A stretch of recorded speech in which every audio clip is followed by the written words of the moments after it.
So my name is Enid Eckstein, and felt a little embarrassed about that because for those of us who work with the labor movement and unions, it's not about me, it's about our members. It's about like the working women and men of our union, and men and women everywhere who strive to put food on your table at the hotel or in healthcare or whatever. So it's really not about me, it's about a movement of people. But I have a funny story about how I got to this conference, and it wasn't by taking the tea this morning. I was with a friend of mine a couple of weeks ago, and I heard the advertisement on National Public Radio, being a big NPR listener while I drive, and I heard that there was this conference of baby boom women, and I too are on my personal journey. And I said, oh, that's interesting. And my friend Nancy and I were sitting at home on a Friday night drinking way too much wine in Cosmos.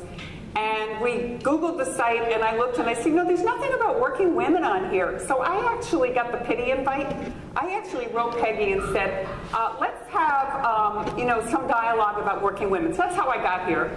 And now that I'm here, I really searched high and low, and I looked at the website and really tried to figure out, what is this about? Because for people who know me, I'm very goal-oriented. And when I sit in a meeting, I would say, why are we here? What are we doing? What's our role here? So I want to talk a little bit about what I see as possibilities, my journey, and then really to challenge you, because I feel like we can sit here and plan our next stage in life and talk about the possibilities, but I'm a reality person. And not only a reality person, I think we're in some pretty deep seas that are really filled of insecurity and uncertainty. And I want to talk about why I think that's a challenge for women our age. And I use our age loosely, whatever.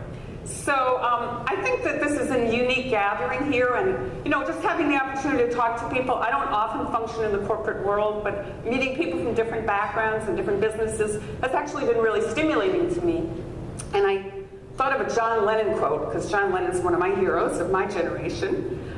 When it was a time, I grew up at a time when I thought we could make everything right, that this was the world and we were going to make change.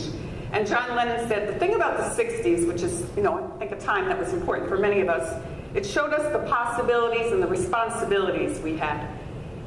It was not the answer, but it gave us a glimpse of the possibility. And I think that was really true for people of my generation. And the other thing I'm going to say before I get into a little bit about my own history and then the comments I want to make is I'm an organizer, and I don't allow any group of people just to sit here and not interact with me because it makes me crazy. So I put Post-its on your table, and they're two colors for a reason.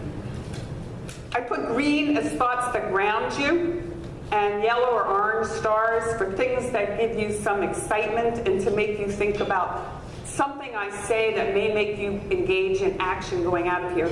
And I thought it was interesting, Peggy had that board out there. This may be good things to put on there. So green is grounding, because there are things I'm going to say that may kind of bum you out. And then there's things here that may make you aspire. So if you can think of my system. So a little bit about myself. Basically,